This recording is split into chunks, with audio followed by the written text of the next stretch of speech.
Assalamualaikum warahmatullahi wabarakatuh. Alhamdulillah hamdan katsiran thayyiban mubarakan fi kama yuhibbu rabbuna wa yarda. Wassalatu wassalamu ala nabiyyina Muhammadin wa ala alihi wa sahbihi wa man sara ala nahjihi bi ihsanin ila yaumil wa ba'd. Hadirin yang Allah muliakan, tidak ada kata yang pantas untuk kita ucapkan pada kesempatan kali ini kecuali meminta pertolongan kepada Allah dan meminta keberkahan kepadanya dengan menyebut namanya, sebagaimana marilah kita memuji dan memuja Allah Subhanahu wa taala atas segala nikmatan karunia yang Allah berikan dan Allah limpahkan kepada kita, nikmat yang tidak mungkin kita bisa hitung atau kita kalkulasikan. Wa in ta'uddu ni'matallahi la tuhsuha, dan jika kalian ingin menghitung nikmat Allah, kalian tidak akan mampu bisa menghitungnya. Sebagaimana juga kita bersaksi bahwa tidak ada zat yang berhak diibadahi kecuali Allah Subhanahu wa taala, dan Muhammad adalah nabi, utusan dan hamba Allah Subhanahu wa taala. Dan terakhir marilah kita mengucapkan salawat dan salam kepada Nabi kita Muhammadin alaihi salatu wassalam beserta para keluarga, para sahabat dan orang-orang yang istiqomah berjalan di bawah naungan sunnah beliau sampai hari kiamat kelak. Hadirin Allah muliakan, kita masih bersama dengan surat At-Talaq ayat 2 dan 3 yang dibawakan oleh Imam An-Nawawi rahimahullahu ta'ala. Jadi masih bersama Imam Nawawi, masih bersama Riyadhus Shalihin, dan masih bersama wa man yattaqillah yaj'al lahu makhraja wa yarzuqhu min haitsu la yahtasib. Barang siapa yang bertakwa kepada Allah, Allah akan berikan jalan keluar dan Allah akan berikan rizki dari arah yang tidak ia duga-duga atau tidak ia sangka-sangka sebelumnya. Surat At-Talaq ayat 2 dan ayat 3. Ayat yang sangat penting untuk kita angkat dan kita bahas bersama-sama jamaah sekalian yang Allah muliakan. Wa man yattaqillah yaj'al lahu makhraja wa yarzuqhu min haitsu la yahtasib. Barang siapa yang bertakwa, Allah akan berikan jalan keluar dan Allah akan berikan rezeki dari arah yang tidak pernah ia duga-duga, yang tidak pernah ia sangka-sangka. Hadirin Allah muliakan, kemarin kita sudah bahas tentang kaitan ketakwaan dan solusi serta jalan keluar. Pada kesempatan kali ini kita akan lanjutkan pembahasan kita terhadap ayat yang begitu luar biasa ini, yang dikatakan kalau saja seorang hamba benar-benar mentadaburi dan mengamalkan ayat ini, lakafathum, maka ayat ini akan mencukupkan kebutuhan-kebutuhan mereka. Jadi ayat ini akan mencukupkan kebutuhan-kebutuhan mereka. Makanya jamaah sekalian, pelajaran pertama hari ini dari surat At-Talaq ayat 2 dan 3, wa man yattaqillah yaj'al lahu makhraja wa yarzuqhu min haitsu la yahtasib. Barang siapa yang bertakwa kepada Allah, Allah akan berikan solusi dan Allah akan berikan rizki dari arah yang tidak ia duga-duga.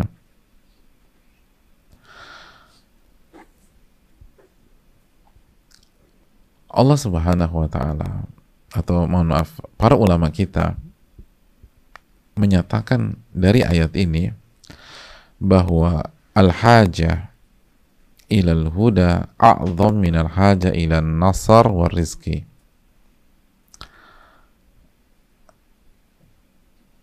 Kebutuhan kita terhadap hidayah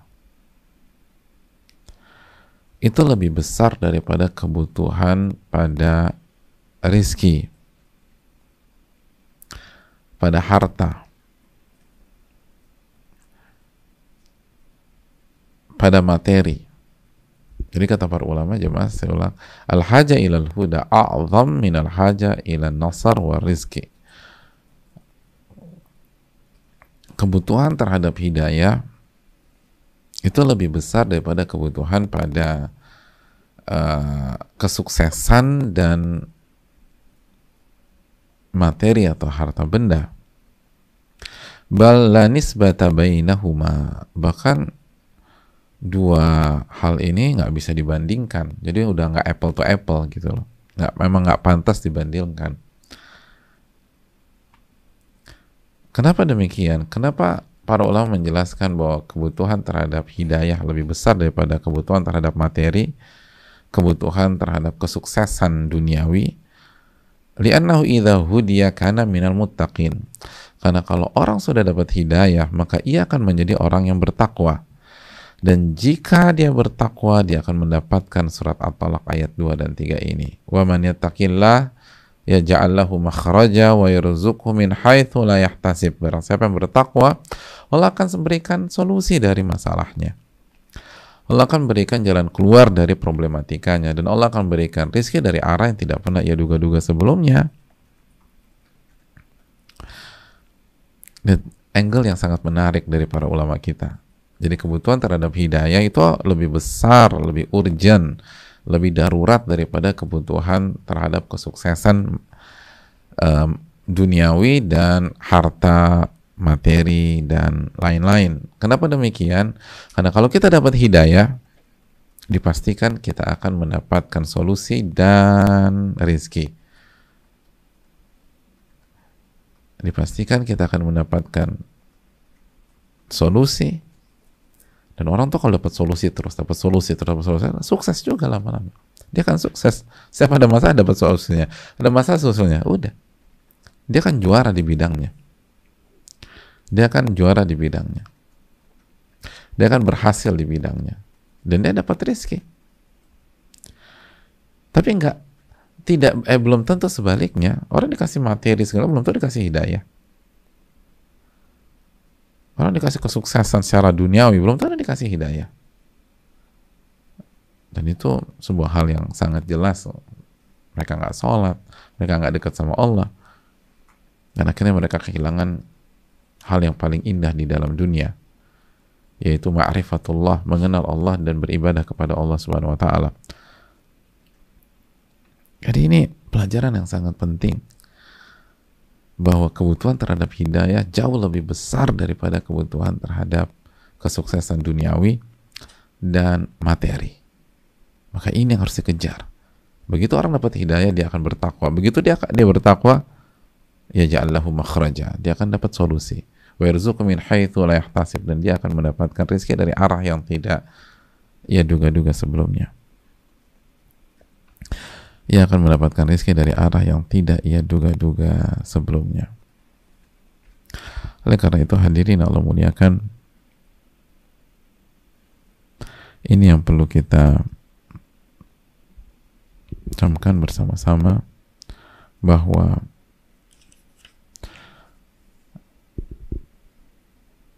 kebutuhan terhadap hidayah jauh lebih besar daripada kebutuhan terhadap kesuksesan duniawi dan rezeki materi. Hadirin Allah muliakan,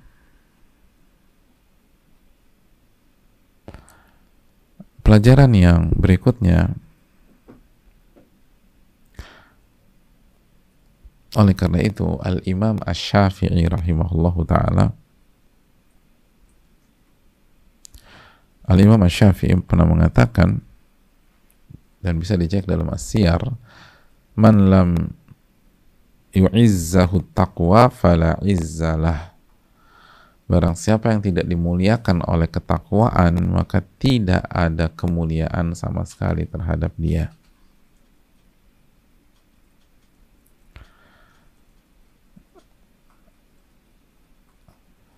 Jadi barang siapa yang tidak dimuliakan oleh ketakwaan,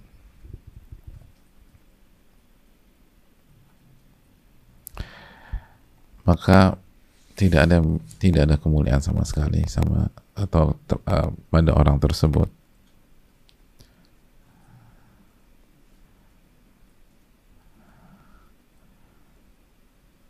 Tidak ada kemuliaan sama sekali.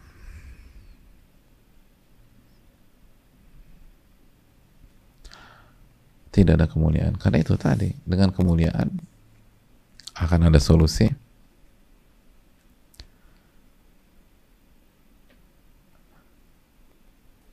dan dengan kemuliaan akan ada rizki. Jadi mohon maaf, dengan ketakwaan akan ada solusi, dan dengan ketakwaan akan ada rizki, dan itulah kemuliaan. Jadi dengan ketakwaan kita akan dapat solusi dari segala masalah kita, dan dengan ketakwaan kita akan mendapatkan rizki dari arah yang tidak kita duga-duga, dari arah yang tidak pernah kita duga-duga. Ini hal yang perlu kita catat baik-baik.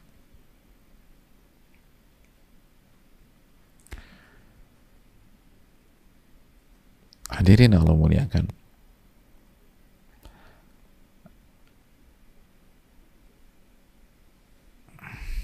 makanya para ulama kita menyatakan, bertakwalah kepada Allah, bertakwalah kepada Allah Subhanahu wa ta'ala,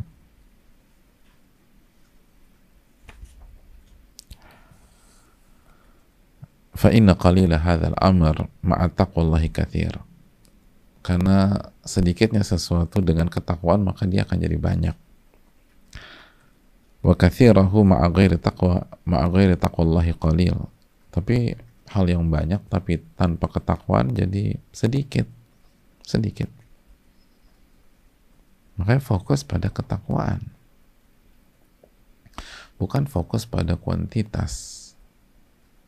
Karena konten sebanyak apapun, kalau nggak ada ketakwaan di sana, kalau nggak ada keikhlasan, kalau nggak ada jalan yang benar,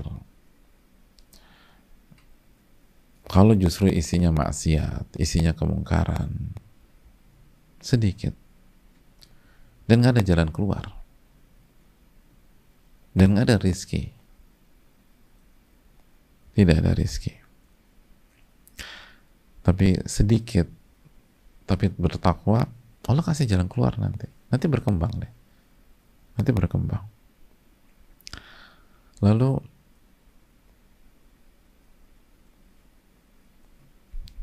akan ada rizki dari jalan yang tidak kita duga-duga sebelumnya. Itu poin yang berikutnya jemaah sekalian. Para ulama menjelaskan apa itu rizki. Dia akan mendapatkan rizki dari arah yang tidak ia duga-duga.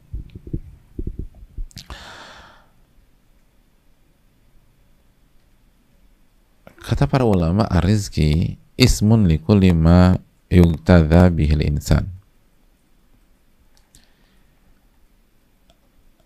Rizki itu adalah kata universal untuk setiap hal yang dikonsumsi oleh manusia karena faktor kebutuhan. Jadi yang dibutuhkan untuk dikonsumsi manusia itu rizki, yang dibutuhkan untuk dikonsumsi oleh manusia. Nah, dan rizki ini mencakup rizki dunia dan rizki akhirat. Rizki dunia dan rizki akhirat.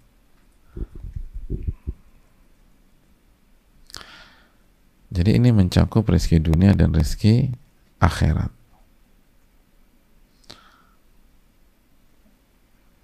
Kenapa? Karena yang kita butuhkan untuk kita konsumsi bukan hanya dunia aja, tapi juga akhirat. Jadi bukan hanya tentang materi, bukan hanya tentang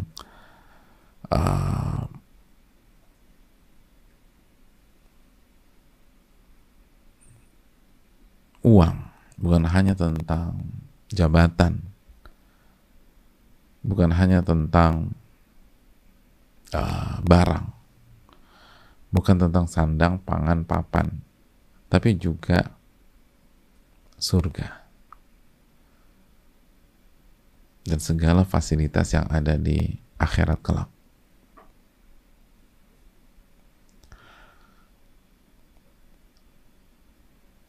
Itu pun rizki. Itu pun rizki. Bahkan rizkinya jauh lebih besar dari itu. Keberkahan. Itu pun rizki. Makanya hadirin Allah muliakan,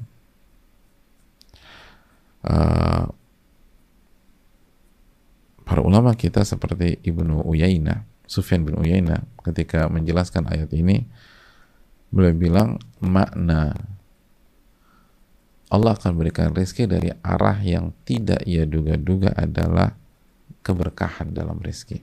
Itu tafsirnya. Jadi makna Allah akan berikan rezeki dari arah yang tidak ia duga-duga, itu diantara maknanya keberkahan dalam rezeki itu sendiri. Jadi hadirin, ini menjawab pertanyaan banyak pihak. Aku tuh kok semenjak hijrah, semenjak berusaha berubah, kenapa grafik finansialku menurun terus ya? Emangnya hijrah udah berapa lama? Ya udah 15 tahun.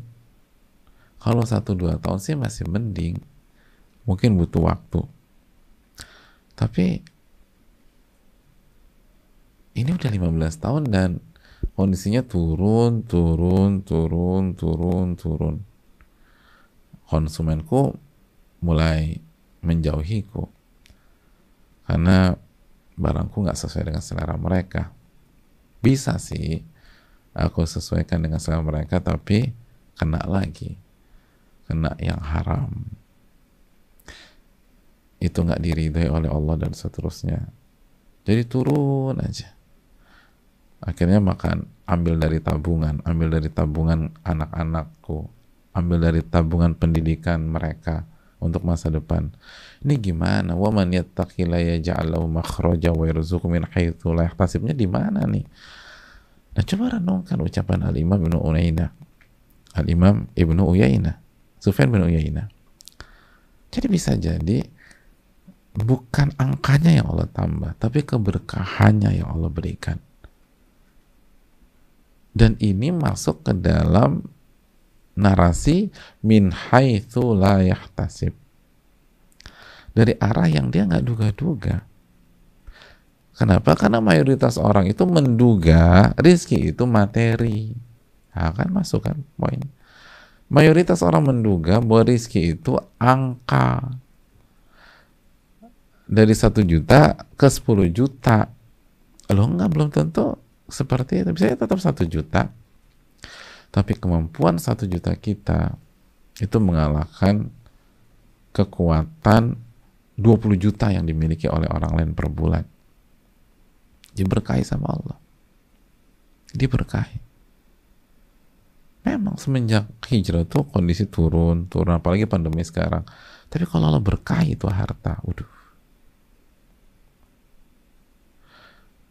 Dari harta yang sedikit itu, rumah tangga kita semakin solid, semakin kuat. Dari harta yang tambah sedikit itu, anak-anak kok semakin nurut ya. Dan bukan hanya nurut, rajin ibadah. Dan Allah kasih anak-anak yang cerdas-cerdas.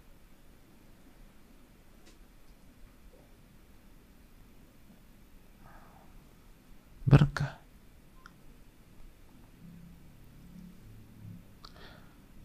Memang harta turun, tapi hubungan saya dengan orang tua kok semakin erat ya. Dulu berantem terus sama orang tua, tapi sekarang dilapangkan sama Allah Subhanahu wa taala. Enak aja. Jadi jangan berpikir rezeki itu hanya materi. Enggak. keberkahan rizki itu juga penting, dan itu juga itu tidak bertentangan dengan ayat ini, karena sekali lagi min haitsu la yahtasib, banyak orang tuh berpikir atau mayoritas orang berpikir bahwa rizki itu uang. Enggak, makanya kan dari arah yang tidak ia duga-duga, dari arah yang tidak ia duga-duga.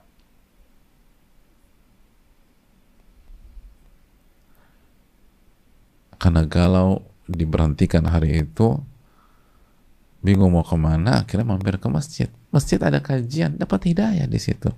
Min haitsu la yahtasib, dari arah yang tidak pernah ia duga sebelumnya. Dan itu bukan satu dua kasus, itu banyak banget kasus seperti itu. Banyak.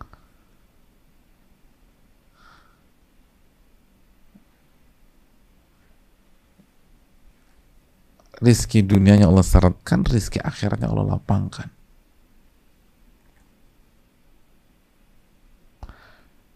Makanya para ulama kita mengatakan seperti Al-Imam Ahmad bin Abdul Halim, ini menarik, simak baik-baik jamaah, ini menarik. Wattaqi la yuhram ma yahtaju ilaihi min rizki. Orang yang bertakwa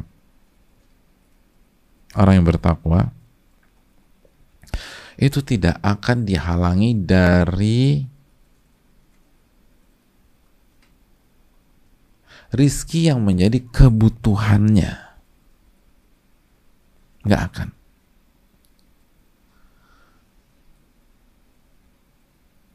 Jadi tidak akan dicegah, dihalang-halangi dari rizki yang merupakan kebutuhan dia pada saat itu. Jadi kalau dia butuh itu, selama dia bertakwa, pasti dapat. Kenapa? Ya ja'allahu makhraja. Allah akan berikan jalan keluar, solusi. Dan rizki dari arah yang tidak ia duga-duga. Loh, tapi kok kondisinya menurun terus secara finansial? Secara materi kok turun. Padahal dia bertakwa. Hatinya semakin ikhlas, ridho terhadap takdir, akhlaknya berubah, sholatnya kuat.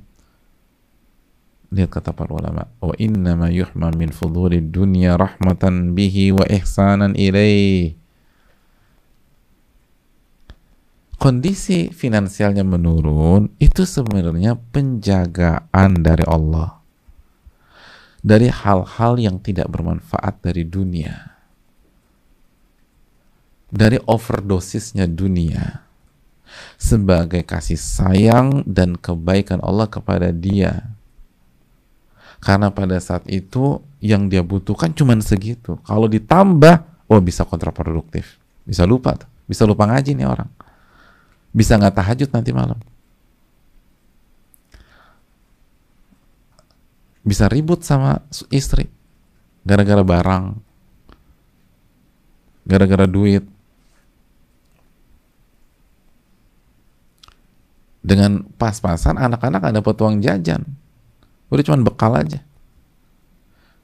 Karena Allah tahu kalau ini anak udah SMP 1 SMA, ini kalau dapat uang jajan beli rokok nanti pulang sekolah. Ada yang beli ganja nanti, ngedrags lah. Dijaga, karena nggak punya uang nggak bisa apa-apa. Bandar juga malas deketin dia. Nggak punya duit nih orang, udah nggak usah deketin. Bandar yang nggak deketin dia, nggak punya fulus. Itu penjagaan.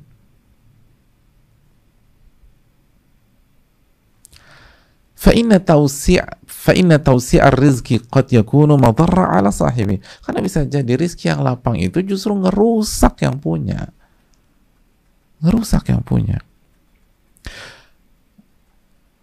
Wa taqdirahu yakunu rahmatan li sahibi. Dan rizki yang pas-pasan, yang minimalis, justru rahmat Allah kepada orang tersebut atau hambanya itu. Jadi sangat bisa terjadi demikian. Lalu Al-Imam Ahmad bin Abdul Halim membawakan surat Al-Fajr ayat 15-16. Jadi ini bukan ngasal, bukan asumsi. Buka surat Al-Fajr 15-16. Fa'ammal insan idza mabtalahu rabbuhu fa akramahu wa na'amahu fa yaqulu rabbi akraman. Adapun manusia, atau kita baca dulu ayat, wa amma idza mabtalahu faqadara alaihi rizqahu fa yaqulu rabbi ahanan. Artinya adapun manusia itu kalau diuji oleh Rabb-nya dengan dikasih harta, dikasih materi dan kesenangan dunia, maka dia gampang banget buat kesimpulan Rabbku sedang memuliakanku. Lihat. Karena pikirannya selalu ke materi. Dia menduga Rabbku sedang memuliakanku. Wa amma idza mabtalahu faqadara alaihi rizqahu fayaqulu rabbi ahanan. Adapun manusia itu kalau Rabbnya sedang mengujinya dengan cara membatasi rizkinya, status sosialnya direndahkan, maka dia menduga dan berasumsi Rabbku sedang menghinakan aku. Kalla, bukan begitu. Bukan seperti itu. Makanya min haitsu la yahtasib, rizki itu dari arah yang tidak ia duga-duga. Mayoritas manusia duganya kayak gini nih. Kalau dikasih fulus banyak, dikasih uang banyak, dikasih harta banyak, oh Rabbku senang memberikan reward kepada aku, memberikan kemuliaan kepada aku. Dan mereka menduga kalau dikasih seret rizki, dikasih sedikit rizki secara materi, maka Rabbku sedang menghinakanku. Kaitkan dengan At-Talaq ayat 3, rizki dari arah atau dari sisi yang tidak ia duga. Ketika manusia menduga banyaknya rizki adalah bentuk atau simbol memuliakan dan sedikitnya rizki adalah simbol penghinaan, maka Allah hadirkan sebaliknya. Justru banyaknya rizki buat orang tersebut yang bertakwa ini bisa menghancurkan dia. Maka Allah jaga dengan Allah sedikitkan rizki materi dunianya. Agar apa? Agar Allah muliakan dia. Maka ini min haitsu la yahtasib, atau sisi min haitsu la yahtasib, dari arah yang tidak ia duga-duga sebelumnya. Oleh karena itu hadirin, kira-kira ini buat kita sendiri, kita nggak bicara orang lain. Ketika kita berhijrah, ketika kita berusaha ke Allah, lalu pulang kembali kepada Allah, maka pantaskah pola pikir kita selalu dikaitkan dengan materi dunia, materi dunia, materi dunia? Pantaskah target hijrah kita hanya sebatas perbaikan finansial keluarga atau ekonomi keluarga? Jadi sebenarnya kita mau cari apa?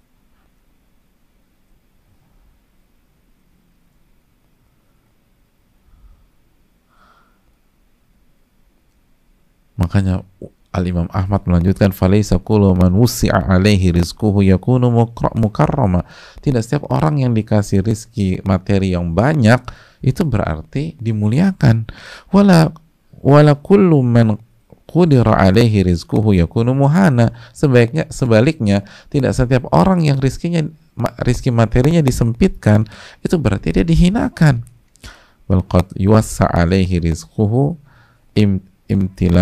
imla'an wastidraja. Betapa banyak orang rizkinya dikasih banyak, luas, dalam rangka istidraj, diulur, baru disiksa sama Allah Subhanahu wa taala. Waqad yuqaddaru alaihi rizquhu himayatan wa siyanatan lah. Dan betapa banyak orang rizkinya disempitkan, disedikitkan dalam rangka menjaga dia dan melindungi dia.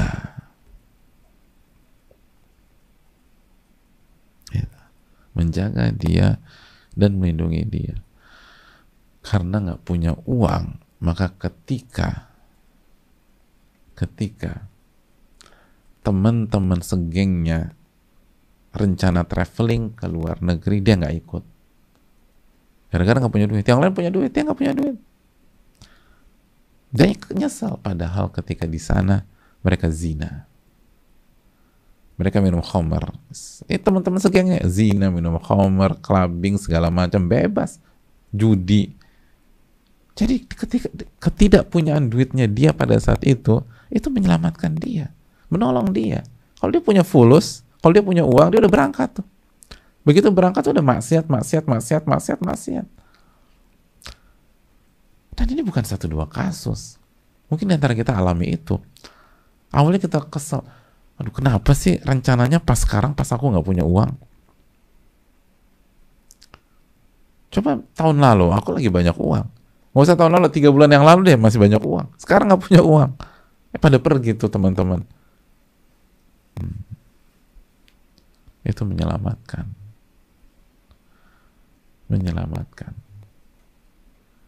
Karena rizki bukan hanya materi. Rizki bukan hanya materi.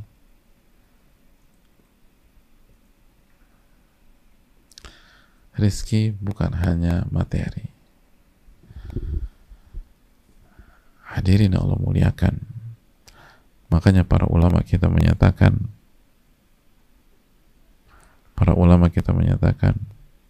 bahwa maftaqara taqiyun qat, orang yang bertakwa tidak akan pernah hidup dalam kondisi fakir. Gitu. Tidak akan pernah hidup dalam kondisi fakir. Enggak. Kenapa demikian? Padahal kita lihat banyak orang-orang bertakwa hidup miskin, ulama kita sebagainya miskin, sebagian nabi nggak punya uang. Tapi kenapa ulama mengatakan maftaqara taqiyun qat?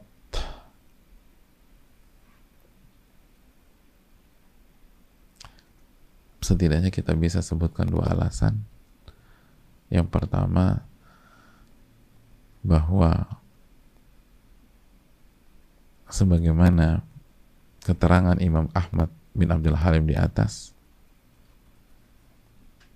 bahwa rizki itu mencakup rizki dunia dan rizki akhirat. Dan orang-orang bertakwa pasti dapat rizki akhirat. Dan itu sebenar-benarnya rizki atau sebesar-besarnya rizki.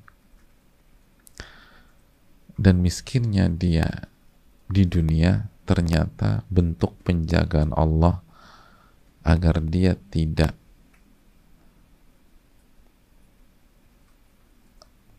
tergelincir pada harta dunia.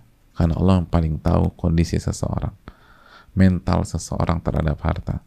Ada orang yang kuat menahan ujian harta seperti Abu Bakar, seperti Umar, seperti Uthman, seperti Ali bin Abi Thalib ketika jadi khalifah radhiyallahu taala anhum, semoga Allah meridhai mereka semua, seperti Abdurrahman bin Auf, seperti Sa'ad bin Abi Waqqas radhiyallahu taala anhuma, dan seluruhnya. Tapi ada sebagian orang nggak sanggup menahan ujian harta, dan Allah Maha tahu. Allah Maha tahu. Makanya di dunia nggak dikasih uang sama Allah. Padahal udah takwanya udah keren banget, udah masya Allah banget. Tapi Allah kasih rizki akhirat, dan itulah rizki terbesar.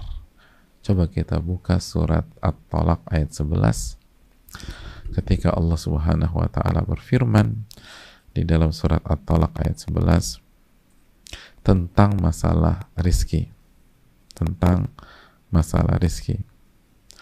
Allah mengatakan di penggalan ayat tersebut, wa may yu'min billahi wa ya'mal salihan yudkhilhu jannatin tajri min tahtihal anhar khalidina fiha abada qad ahsanallahu lahu rizqa. Qad ahsanallahu lahu rizqa, yang artinya, dan orang yang beriman kepada Allah, baris keempat ya, dan barang siapa yang beriman kepada Allah dan mengamalkan amal soleh, niscaya Allah akan masukkan ke dalam surga-surga yang mengalir di bawahnya sungai-sungai.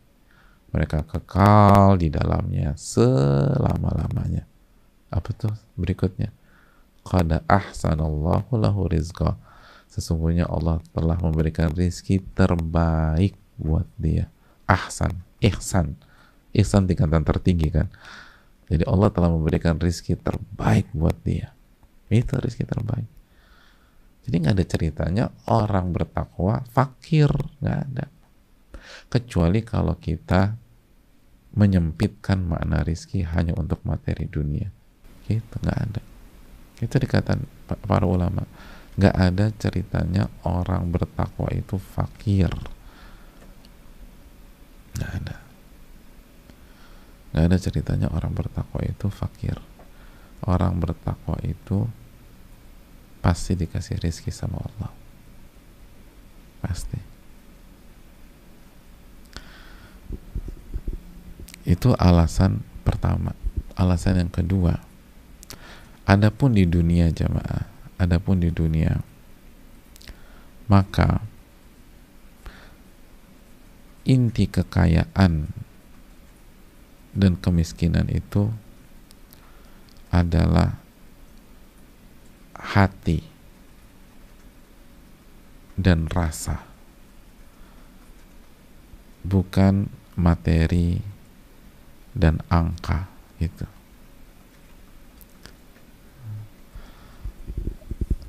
Jadi inti kekayaan itu adalah hati dan rasa, bukan materi dan angka.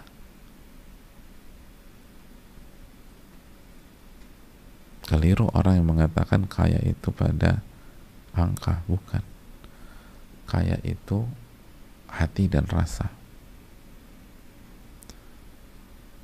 Nanti kita akan ketemu dengan hadisnya. Tapi bocoran aja, laisal ghina an kathratil arad walakinnal ghina ghina nafas. Kekayaan itu bukan kekayaan harta dan aset, tetapi kekayaan itu adalah kekayaan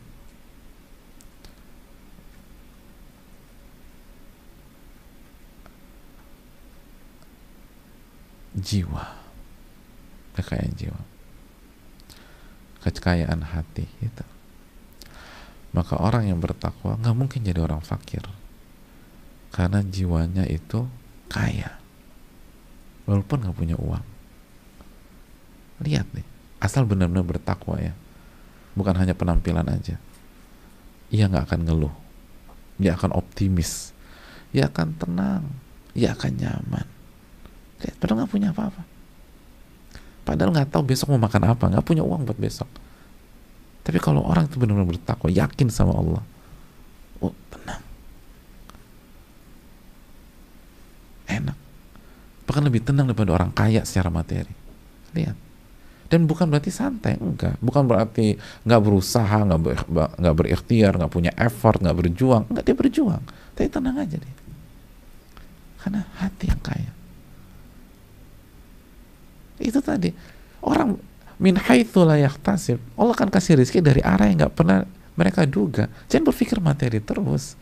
Orang berpikir rezeki itu materi. Enggak, Allah kasih kekayaan hati. Bisa jadi ke arah sana. Rizki nggak nambah, materi nggak nambah, tapi hatinya bertambah kaya. Wah, enak hidup kayak begitu. Hidup tuh nggak dikejar-kejar dunia, tapi tetap totalitas. Karena orang yang bertakwa tahu, innallaha yuhibbu idza amila ahadukum amalan an yutkina. Allah tuh senang kalau orang mengerjakan sesuatu itu totalitas, maksimum, senang. Tapi bukan dikejar-kejar dunia gitu loh. Nggak ada ketakutan, nggak makan besok, nggak ada. Karena kan mereka baca hadis. Orang bertakwa kan tahu dalil. Contohnya mereka tahu hadis Abdullah bin Mas'ud. Pernah dengar hadis ini nggak? Dalam hadis, faman talaba dunya talabatul akhirah. hatta yudrikahul mautu fayakhudhahu. Barang siapa yang mengejar dunia, maka ia akan dikejar-kejar, dihantui akhiratnya sampai dia meninggal dan diambil nyawanya. Hidupnya nggak akan tenang. Orang yang kejar dunia, kejar-kejar dunia, itu dia kan, makanya kan banyak yang paranoid mati, paranoid, takut mati, segala macam, nggak tenang.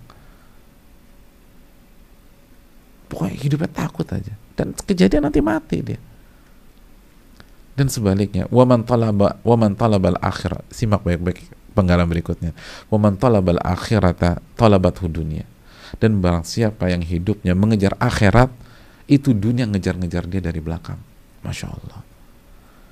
Hatta yastawfiya minha rizqaha, sampai rizkinya dikasih semua oleh Allah Subhanahu wa taala. Jadi barang siapa yang hidupnya mencari akhirat, itu dunia ngejar-ngejar dia dari belakang. Ngejar-ngejar dia dari belakang. Kita lagi santai segala macam, tiba-tiba ada orang datang nawarin kontrak. Ayo dong mas, deal sama saya. Mbak, sign dengan saya dong mbak. Orang lain tuh jungkir balik nyari kontrak, jungkir balik nyari kesepakatan. Kita lagi santai, datang orang. Ayo dong. Kita kasih penawaran bagus deh. Asal sign. Semua terserah. Tapi saya nggak punya waktu nih. Terserah mau kapan mau dikerjain. Yang penting saya mau Anda yang megang proyek ini. Yang penting saya mau Anda yang menjalankan hal ini. Yang penting saya mau Anda yang ngatur semuanya. Tapi saya nggak punya. Yaudah kalau nggak bisa turun langsung, supervisor deh. Atau konsultan deh. Advisor deh. Pokoknya Anda harus ada di tim ini. Tapi saya sibuk, tolong. Saya tahu banyak orang kayak begitu. Itu yang saya tahu dengan keterbatasan saya. Apalagi yang lain, yang lebih pengalaman dan seterusnya. Banyak. Dan mereka punya benang merah, cari akhirat. Ketika cari akhirat, dikejar. Dunia ngejar dia. Sampai rezekinya dikasih oleh Allah.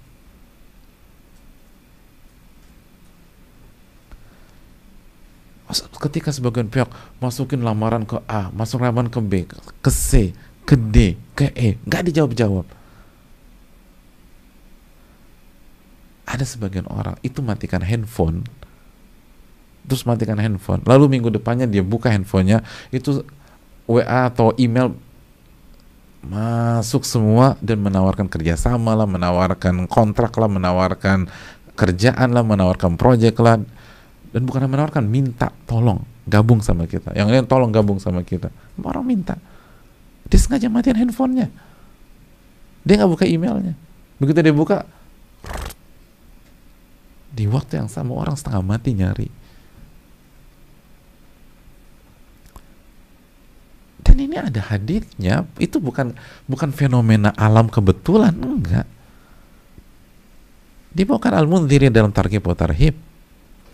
Barang siapa yang mengejar dunia, itu dia akan dihantui kematian. Akhirat nggak tenang dia, karena akhiratnya nggak ada. Dan nanti sampai dia mati dan diambil hidupnya. Dan barang siapa yang mengejar akhirat, dunia ngejar dia, ya Allah, dunia ngejar dia. Mohon maaf saya sudah resign, saya punya kehidupan, tolonglah mas, tolonglah, sekali ini aja, tolong kita lah. Kita nggak tahu ada orang yang lebih tepat dari Anda. Tolong mimpin lagi. Dipaksa, subhanallah. Padahal dia bilang enggak, saya mau resign. Saya ada hal yang ingin saya kerjakan. Tolong sekali aja, sekali. Subhanallah. Orang pikir nggak masuk akal, dan ini terjadi. Dan bukan 1-2 kasus. Mungkin sebagainya ada yang mengikuti kajian ini pada detik ini. Itu ada haditsnya. Lihat agama kita begitu luar biasa. Man talabal akhirat talabathu dunya. Karena siapa yang mencari akhirat, dunia ngejar, bukan dikasih. Bahasanya talabathu dunya. Dunia itu ngejar-ngejar dia, nyari dia, nyari. Dicari. Dan yang perlu kita ingat, orang yang bertakwa kan itu tadi amanat, bukan ngasal, bukan kerja, bukan malas dengan alasan mau ibadah, bukannya nggak profesional dengan alasan akhirat, enggak. Orang bertakwa kan, lihat bagaimana Abu Bakar As-Siddiq, lihat bagaimana Umar bin Khattab, lihat bagaimana Utsman bin Affan, lihat bagaimana Ali bin Abi Thalib radhiyallahu ta'ala anhum. Mereka adalah para ahli takwa, dan di tangannya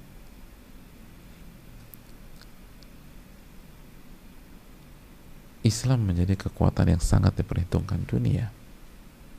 Ahli takwa. Dan lihat mereka, antum lihat aja Khulafa Rasyidin, semuanya nggak pengen khalifah, semua nggak pengen kekhilafahan, semuanya itu Abu Bakar, Umar, Uthman, Ali radhiyallahu ta'ala anhum, itu nggak ingin jabatan, tapi dikejar-kejar. Ini real. Jadi sejarah menjelaskan demikian, ini menjelaskan semuanya. Umar bin Abdul Aziz nggak pengen itu, nggak ingin.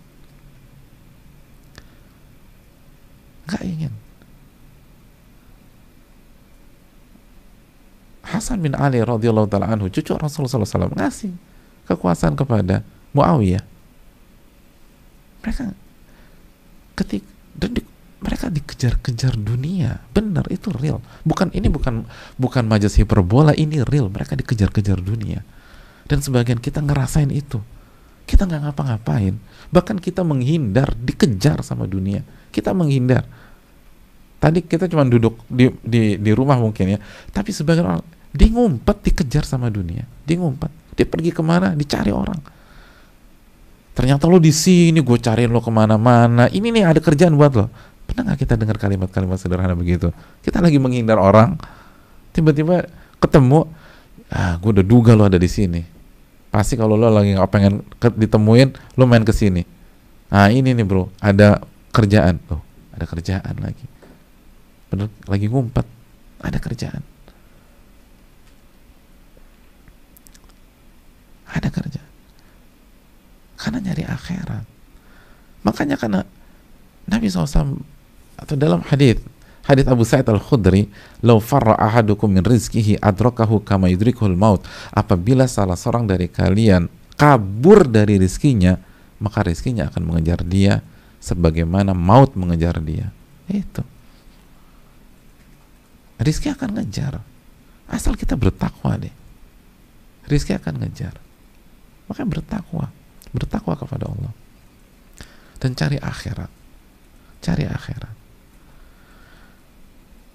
Nah, maka orang yang kayak gini kan hatinya akan tenang. Dia tahu konsepnya, yang penting saya jaga hak Allah, saya bertakwa, saya ngejar akhirat. Tapi sekali lagi, dia tidak melupakan dunia. Dia tidak menantarkan keluarga atau orang yang menjadi tanggung jawab nafkahnya, enggak. Tapi fokusnya ke akhirat. Dia tahu dunia akan ngejar dia. Nah, ketika dia yakin dunia akan ngejar dia, tenang hidupnya. Tenang. Hidupnya tenang. Dengan catatan tetap berikhtiar dan berusaha, karena ikhtiar dan berusaha salah satu bentuk ketakwaan. Dan jangan disalahpahami kita santai-santai aja di masjid atau kerjanya tidur, zikir, baca Quran, tidur, zikir, baca Quran. Enggak. Karena berikhtiar dan berusaha adalah bagian dari ketakwaan. Dan praktek Nabi dan para sahabat terbukti. Makanya Nabi membangun peradaban kan. Bukan hanya membangun bisnis, membangun peradaban. Beliau bangun itu di Madinah. Dan lihat, jadi sebenar kata Nabi dalam hadis Bukhari tadi, kekayaan itu bukan kekayaan aset atau materi, kekayaan itu kekayaan hati dan jiwa. Hidupnya tenang. Jadi kembali lagi ke kaidah tadi, maftaqara taqi, nggak ada ceritanya orang bertakwa itu fakir, tuh nggak ada. Walaupun nggak punya uang secara materi, tapi hatinya kaya. Dan dia tahu ketika finansialnya disempitkan, itu cara Allah menjaga dia dari harta yang gak bermanfaat. Karena jujur aja deh, seringkali kalau kita evaluasi, sebenarnya bulan lalu kita cuma butuh misalnya 10 juta, sedangkan harta kita banyak di atas 10 juta. Kalau jujur cuma segitu aja. Nah itu kan kalau kita nggak pintar-pintar menjaga amanat harta, lalu kita gunakan, selebihnya kita gunakan untuk infak, untuk bantu, untuk di jalan Allah, untuk dakwah dan seterusnya, kan bahaya. Nah Allah paling tahu siapa yang bisa memanage itu, siapa yang belum bisa. Siapa yang kalau dikasih nikmat harta yang banyak itu dia tanggung jawab, dia amanat dan dia jaga baik-baik, siapa yang khilaf. Nah bentuk kasih sayang Allah ketika Allah tahu kayaknya Anda nih khilaf nih kalau dikasih banyak, oh ini kita sedikitkan aja biar aman tuh. Lalu Allah bukakan hati, tenang, hatinya merasa kaya, udah enak. Orang merasa kaya. Gak ada ceritanya orang bertakwa fakir jika kita mengerti konsep rizki yang seutuhnya tadi. Dan ada jalan, insya Allah ada jalan, asal fight, jaga ketakwaan tadi kan. Takwa, hidayah lebih tinggi daripada materi, karena kalau kita dapat hidayah kita jadi orang bertakwa. Jadi orang bertakwa dijamin semuanya sama Allah.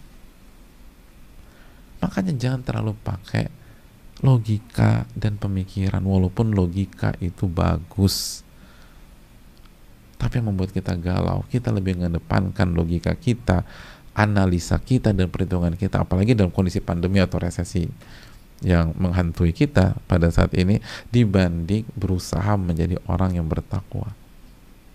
Padahal Allah sudah bilang itu rizki dari arah yang tidak ia duga-duga, tetap aja memperbanyak, mengedepankan dugaan.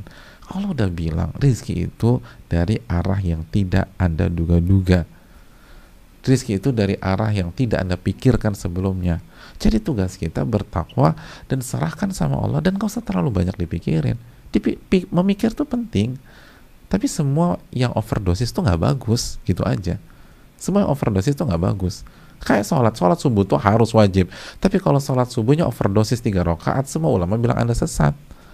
Semua yang overdosis itu nggak bagus. Begitu juga terlalu memikirkan hancurnya masa depan, gimana segala macam, itu nggak bagus. Yang terpenting kita berbuat, perbaiki hubungan sama Allah, jaga ketakwaan, dan takwa hanya menjalankan perintah dan jauhi larangan. Ketika kondisi sulit, tetap tidak melangkah ke jalan yang haram. Tidak melangkah ke jalan yang haram. Tidak melangkah ke jalan yang haram. Dan ingat, hati kita ta'alluqnya kepada Rabbul Alamin. Terakhir, saya bacakan salah satu tafsir yang dibawakan oleh Imam Qurtubi. Kata beliau, di antara tafsir ayat ini, wa man yattaqillah fir rizqi biqat'il alaiqi yaj'alillahu makhraja bil kifayah. Barang siapa yang bertakwa kepada Allah dalam masalah rizki dengan memutuskan keterpautan hati kepada makhluk, maka Allah akan memberikan dia jalan keluar dan kecukupan dari rizki tersebut. Gitu. Jadi barang siapa yang bertakwa kepada Allah dalam rizkinya dengan memutuskan keterpautan hati kepada makhluk. Jadi hati kita nggak terpaut sama makhluk, nggak berharap sama makhluk, karena kita yakin rezeki kita ada di tangan Allah. Kalau kita bekerja dengan manusia, bekerja dengan fisik. Kalau kita menjadi pegawai, pegawainya manusia, kita jadi pegawai secara fisik, bukan secara hati. Salah satu buktinya apa? Kalau kita dipecat hari ini, kita nggak galau, karena hati kita yakin bukan perusahaan yang kasih rezeki kepada kita. Saya bekerja dengan perusahaan karena menjalankan perintah Allah. Maka kalau itu bisa dilakukan, ya ja'alillahu makhraja bil kifayah, Allah akan berikan jalan keluar dan Allah akan berikan kecukupan untuk kita. Yang penting itu cukup. Itu tadi, cukup. Makanya kalau Allah lihat kita sudah lebih dari cukup, tanda sayang Allah kepada kita, udah kita dicukupkan tuh rezekinya sampai di situ aja. Karena kalau lebih overdosis, Overdosis biasanya ke haram. Gitu jemaah. Rizki itu yang penting cukup, bukan banyak. Banyak kalau nggak cukup juga percuma. Kalau dia banyak duit loh, berapa duitnya? 5M. Tapi kalau biaya pengobatan istrinya 5,5M, percuma juga, kurang 500 juta. Mendingan punya duit 100 juta tapi cukup untuk semuanya dan sekaligus pengobatan keluarganya, selesai. Jadi yang penting tuh rezeki itu cukup gitu. Dan yang lebih dari cukup hanya nafsu kita aja, padahal kita nggak pakai juga. Kita beli A, beli B, beli C, ternyata nggak dipakai juga. Yang pakai lemari baju kita nggak pernah pakai. Kadang-kadang kecoa pakai tuh, gitu. Kayak binatang segala macam tuh ada di situ, di kantongnya segala macam. Kita nggak pernah pakai tuh hal-hal kayak gitu. Oleh karena itu, kalau kita ingin seperti ini, lihat, bertakwalah, khususnya takwa hati jamaah, dengan memutuskan pertautan hati kepada manusia dalam masalah rezeki. Jangan berharap dengan itu, berharap kepada Allah, maka Allah akan kasih solusi dan kecukupan.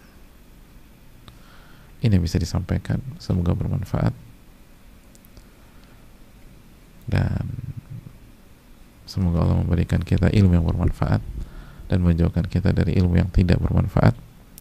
Semoga Allah menerima amal ibadah kita dan semoga Allah memberikan jalan keluar dari setiap masalah kita dan rezeki dari arah yang tidak kita duga-duga. Subhanakallahumma wa bihamdika, asyhadu an la ilaha illa anta, astaghfiruka wa atubu ilaik. Assalamualaikum warahmatullahi wabarakatuh.